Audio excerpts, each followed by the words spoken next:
Hi friends, नमस्कार। आप लोगों के सामने एक आज नई न्यूज़ निकल के आई है। हाँ, नई न्यूज़ यानी कि एक नई खुशखबरी निकल के आई है।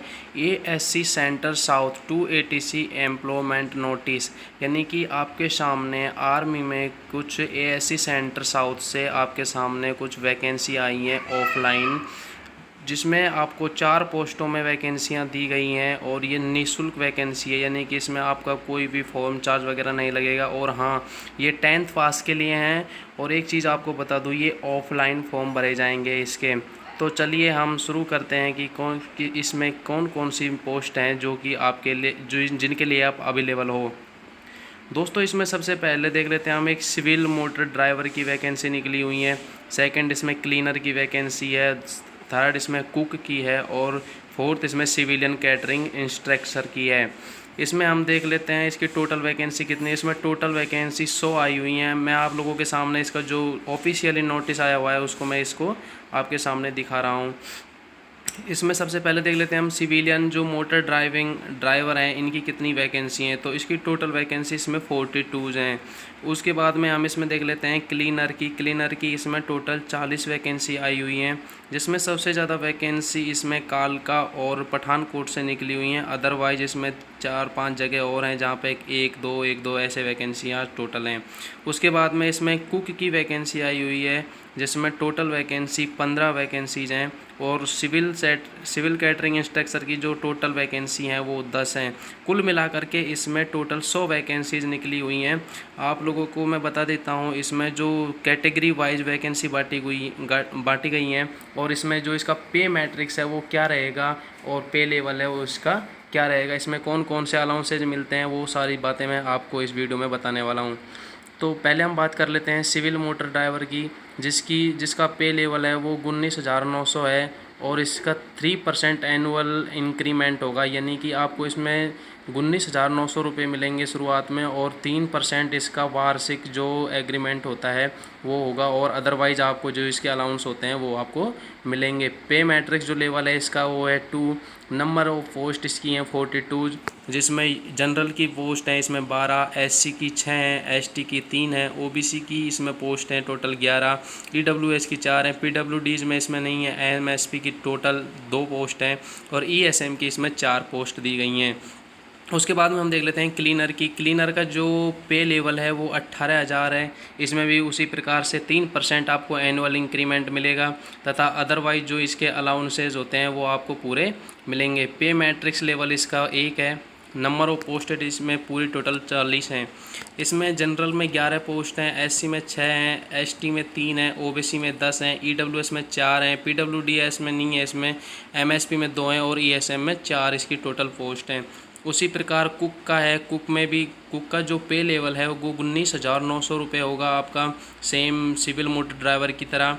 और इसमें भी 3% आपका एनुअल इंक्रीमेंट होगा। उसके बाद में जो अलाउंस मिलते हैं वो तो आपको मिलेंगे ही।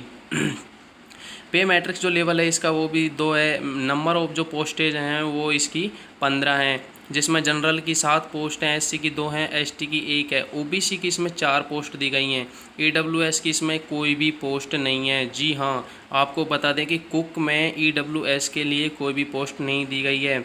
इसमें पीडब्ल्यूडीएस में भी नहीं है, एमपीएस में नहीं है और ईएसएम की 1 पोस्ट दी गई है। सिविल कैटरिंग इंस्ट्रक्टर की जो पोस्ट हैं इसमें जो पे लेवल है इसका वो 19,900 ही होगा। 3% इसका भी एनुअल इंक्रीमेंट होगा और जो अदरवाइज आपको अलाउंस मिलते हैं वो सारे के सारे अलाउंस इसमें भी आपको दिए जाएंगे। इसमें पे मैट्रिक्स लेवल इसका सेकंड होगा। नंबर ऑफ पोस्ट टोटल इसमें 3 है, जिसमें 2 जनरल की पोस्ट हैं और 1 ओबीसी की पोस्ट है।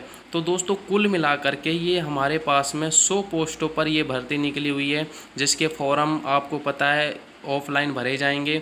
ये मैंने आपको बता ही दिया कि कहाँ कहाँ पर इसकी कितनी वैकेंसी निकली हुई हैं। अब आप लोगों के सामने मैं इसको बता देता हूँ कि इसके जो क्वालिफ़िकेशन है वो क्वालिफ़िकेशन क्या क्या मांगा गया है, अलग अदर पोस्ट जो भी हैं हर पोस्ट के लिए क्या क्या क्वालिफ़िकेशन मांगा है।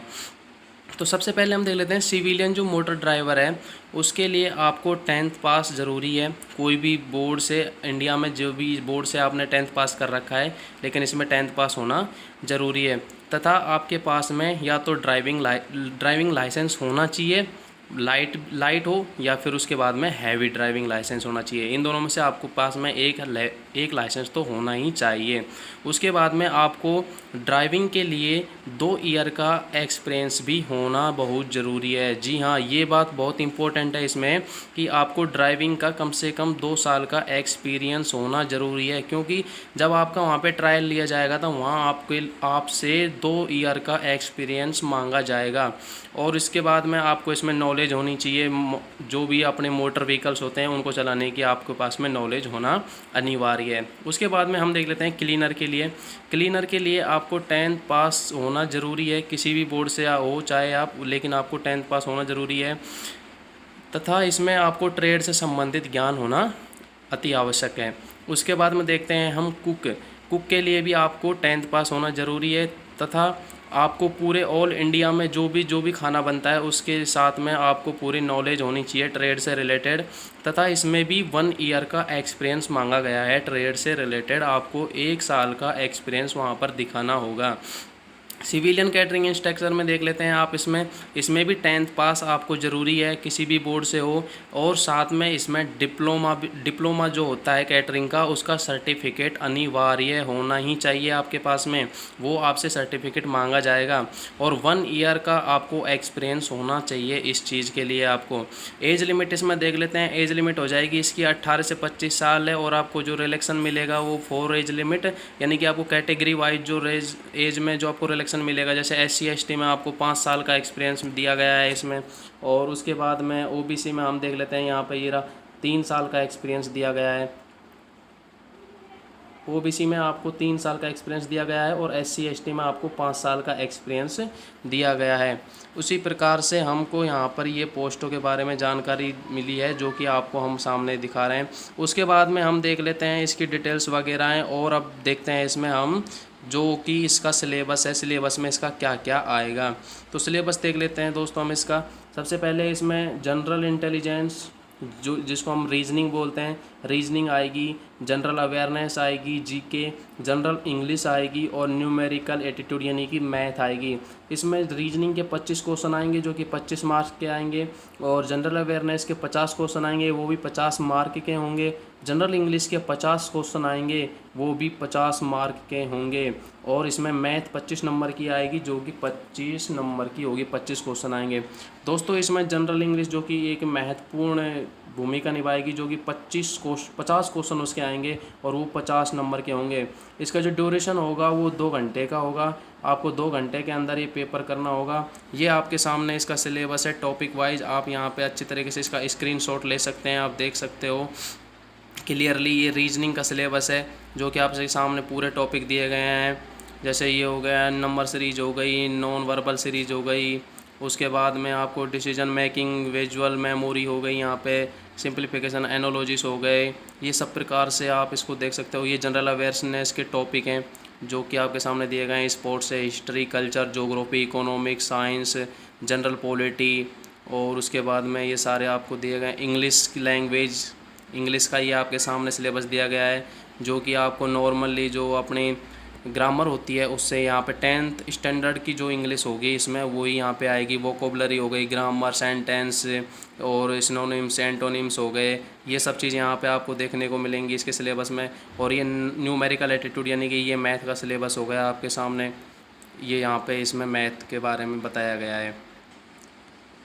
अब दोस्तों हम सबसे पहले इसमें आपको ये दिखा देते हैं, ये जो आपको भर्ती का नोटिफिकेशन है वो मैंने आपको दिखा दिया। अब इसके बारे में जान लेते हैं कि हम इसका जो फॉर्म है वो कैसे अप्लाई करेंगे, किस तरीके से फॉर्म को फिल किया जाएगा। ये मैं आपको फॉर्म का प्रारूप दिखा रहा हूँ पूरा, उसके बाद में आप इसको फॉर्म को अप्लाई कर सकते हो।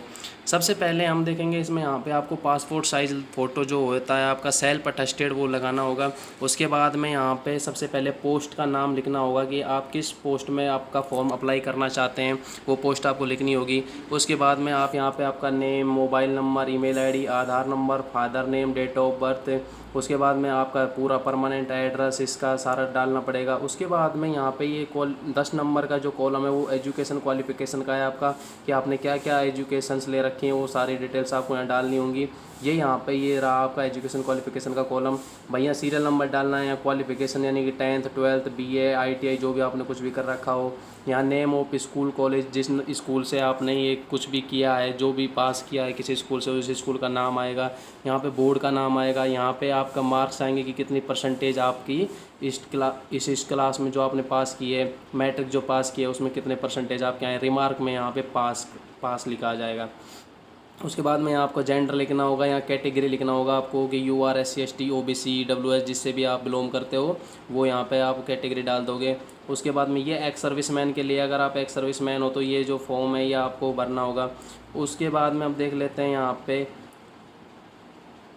पे आपको चॉइस भरनी होगी कि जिस चॉइस से, मतलब कि फर्स्ट चॉइस सेकंड, यहाँ 3 चॉइस आपसे मांगी गई हैं कि जिस जगह से आप फॉर्म अप्लाई करना चाहते हो, कौन सी जगह से आप फॉर्म अप्लाई कर रहे हो, वो आपको यहाँ पे फॉर्म अप्लाई करने के लिए चॉइस मांगी है कि भैया पठानकोट से कर रहे हो या फिर गुजरात यहाँ से जोधपुर से कर रहे हो या न्यू दिल्ली से कर रहे हो। जो भी आपको यहाँ पे चॉइस भरनी है, आपकी 3 चॉइस मांगी गई हैं, 3 चॉइस आपको भर देनी है, फर्स्ट सेकंड थर्ड।